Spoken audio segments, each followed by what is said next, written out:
ক্ষমতায় আছেন, ক্ষমতার সদ্ব্যবহার করেন। ছোটবেলা থেকেই শুনে আসছে যে প্রত্যেকটা সরকারি টাকা পাচার করে। ওদের দপ্তর জানি একটু ক্লিয়ার করে এবং পাবলিক কাজটা করে। ত্রয়োদশ জাতীয় সংসদ নির্বাচনের মাধ্যমে নতুন সরকারের পথ চলা শুরু হয়েছে। মানুষের প্রত্যাশাও বেড়েছে। নতুন সরকারের কাছে কি চাচ্ছে মানুষ আমরা জানতে এসেছি আজকে পথে ঘাটে।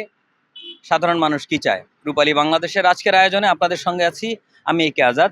আমাদের সঙ্গেই থাকুন। আমি এখন কথা বলবো আমাদের সমাজের বিভিন্ন স্তরের মানুষের সাথে, তারা আসলে সরকারের কাছে কি চাইছে।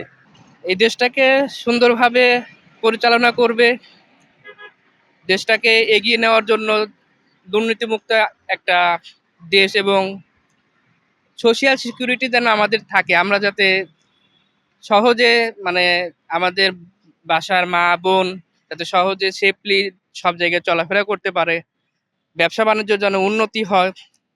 টাকা পাচার যেটা ছোটবেলা থেকেই শুনে আসছে যে প্রত্যেকটা সরকারি টাকা পাচার করে। আশা করি এই সরকার এবার আর এই কাজটা করবে না, এই টাকাটাকে দেশের কোনো কাজে লাগিয়ে দেশকে উন্নত করুক। আসলে এটা অনেক শহীদদের রক্তে এই দেশে স্বাধীন হয়েছে।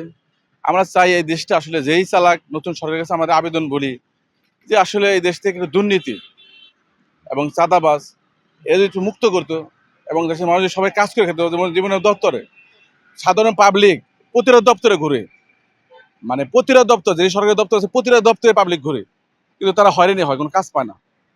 আসলে আমরা অনুরোধ করি যারা আমরা সাধারণ জনগণ আছি, প্রতিটা দপ্তর জানি একটু ক্লিয়ার করে এবং পাবলিক কাজটা করে।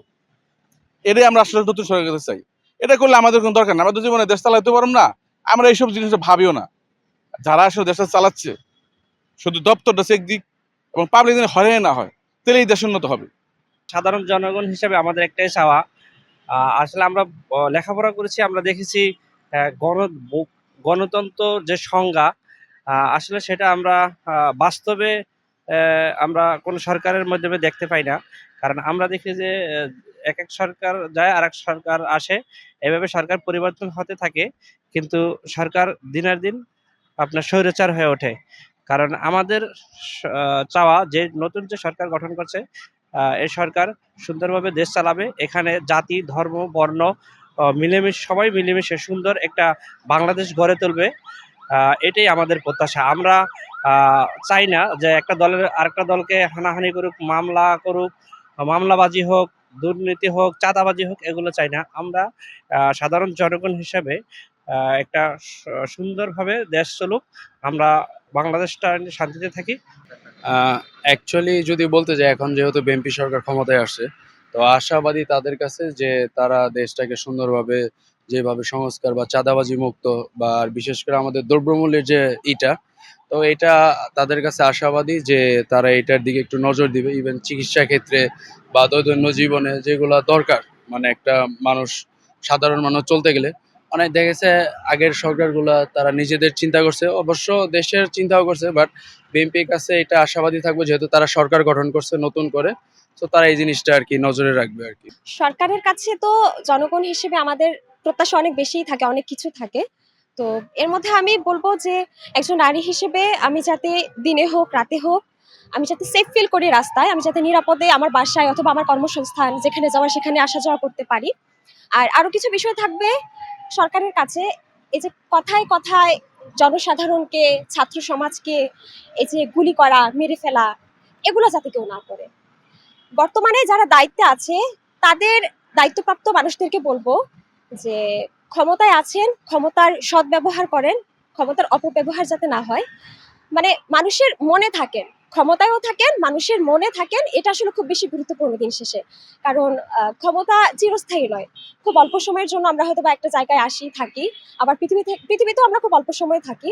তো মানুষের মনে থাকাটা আসলে খুব গুরুত্বপূর্ণ। তো সরকারের কাছে আমি এটাই চাবো, আসলে দিন শেষে শান্তি চাই। এই বাংলাদেশে আমরা একটু শান্তি চাই, এই বাংলাদেশে আমরা এমনভাবে বসবাস করতে চাই যাতে পৃথিবী বলে যে দেখো পৃথিবীর বুকে একটা বাংলাদেশ আছে, এবং খুব সুন্দর করে তারা তাদের নিজেদেরকে বদলে দিয়েছে। সরকারের কাছে আমার এটাই চাওয়া। নতুন সরকার আসলে তাদেরকে কনগ্রাস যে তারা নতুন এতদিন পরে আমরা একটা সরকার আসলো।